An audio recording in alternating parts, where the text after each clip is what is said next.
Hi, friends, welcome you all back to chapter number 4 of Economic Survey Volume 1. Hope you learnt a lot in the last three chapters, my dear friends. In the fourth chapter, the discussion is about inequality and growth, conflict or convergence. This is what we are going to learn, my dear friends. Okay. Now, what happens, my dear friends, in advanced economies? Or see, what survey is trying to help us come into terms with in this chapter is, in advanced economies, there is a feeling that when there is growth, uh, it is informing to the benefits of a small section, and there are so many people who may be left out in the process of growth, and these people who are left out in the process of growth are who becomes socio sociologically undesirable and economically disadvantaged. Did I complicate it for you? I'll simplify it, my dear friends. All I'm trying to tell you is as simple as this. The growth, whenever there is growth, it's definitely lifting people's lives to the next level. There are better socio-economic outcomes to a good number of people.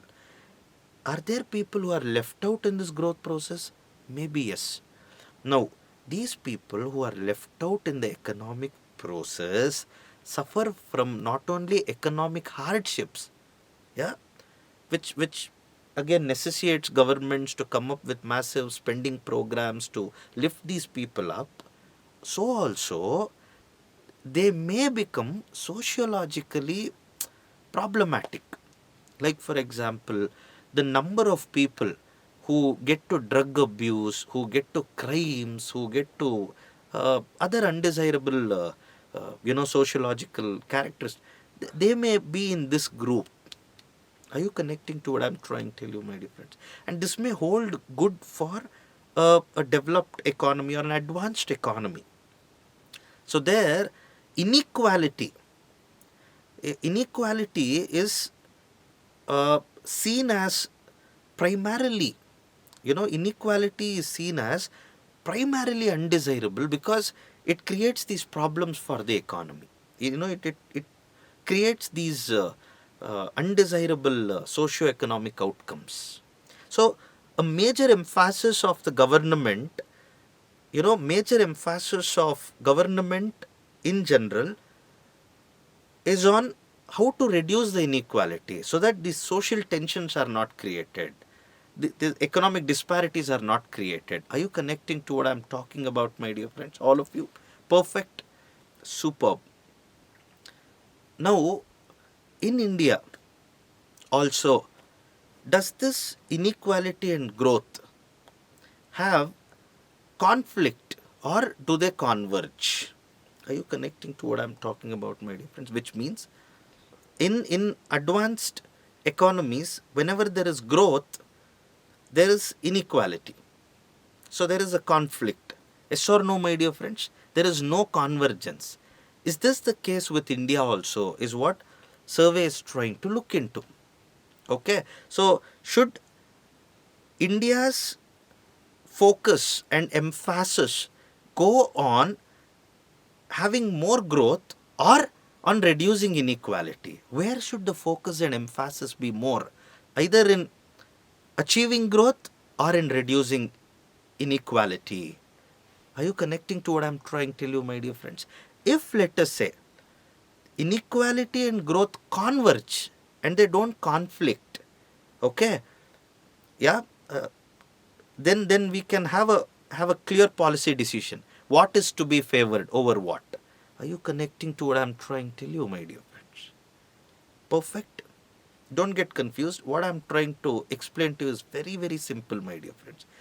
See, in advanced economy, whenever there is growth, there is inequality. Perfect. They're at conflict with each other. Since they're at conflict with each other, and inequality means a lot of undesirable socio-economic outcomes, advanced economy would concentrate more of its efforts on reducing inequality rather than pushing growth.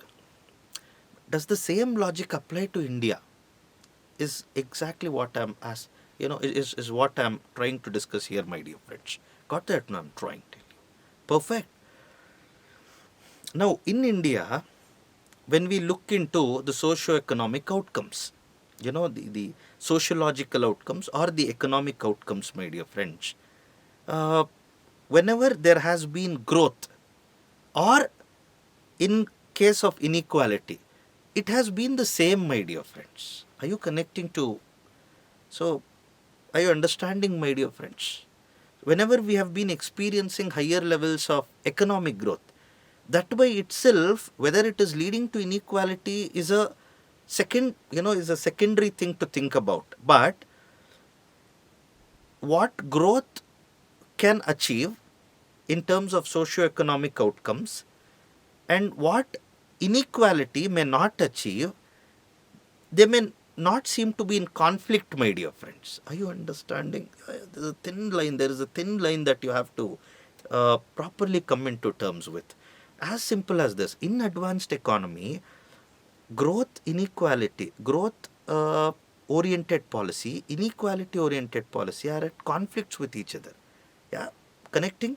But in India, that is not the case, is what we are trying to tell. It's converging because either growth or inequality, more or less the outcomes are the same. So, India, rather than getting into, no, it makes a lot of sense to you. India, rather than getting into a debate on growth or inequality, should go for growth as a rule because there is something more important to India than inequality. We call it poverty. Only with growth can we first beat poverty. Then can we think of inequality. Are you connecting to what I'm trying to tell you? In advanced economy where the problem of poverty is almost non-existent, inequality matters as a, thing for policy making, my dear friends. Are you connecting to what I'm trying to tell you? But in India, when a lot of people do not have square meal a day, still, after a universal food law, food security law and all that, the strategy number one should be to bring people out of poverty. And how do you bring people out of poverty? By increasing the overall wealth. First, create the wealth. If you create wealth, then a small pie of it can go to reducing poverty. Yes or no? Are you connecting to what I'm talking about, my dear friends? Yeah. So, because a government has so many things to achieve at the same time, not just poverty reduction, also. Correct? So, even if that small pie will have to have some considerable impact, small pie has to have considerable impact in poverty reduction, the overall pie should be much bigger. That's when the small pie will matter, my dear friends. Are you connecting to what I'm talking about? So, in India, instead of thinking too much on whether inequality and growth will conflict with each other, we know very well inequality and growth actually converges, because in terms of socio-economic outcomes, that's not the paradigm by which we will have to see what is leading to what. Got that? I'm trying to tell you. Instead, India should go for a growth-based strategy without taking into consideration what it is doing to inequality, because even before inequality, we have something else to beat, which is poverty. Once we beat poverty, we know very well automatically inequality can be beaten over a period of time, subsequently. Got that? I'm trying to tell you. This is what volume 4 is trying to tell you in essence, my dear friends. I hope I have deciphered it to you. All right, my dear friends. So, growth first so that we can beat poverty. Once poverty is beaten, later we can think on inequality. Therefore, inequality and growth converges, and they are not in conflict with each other in terms of policy, making priority, my dear friends. Got that? No, I'm trying to tell. Fair enough. Thank you so much, my dear friends, for learning learning chapter number 4 of volume 1 economic survey. And right now, 4 chapters. I hope you can answer almost any question asked from these chapters in the interview, my dear friends. So also in the mains and definitely in the prelims as well. Okay. So thank you so much for being there and learning. In the volume 1 economic survey chapter 5, we'll meet again, my dear friends. Thank you so much.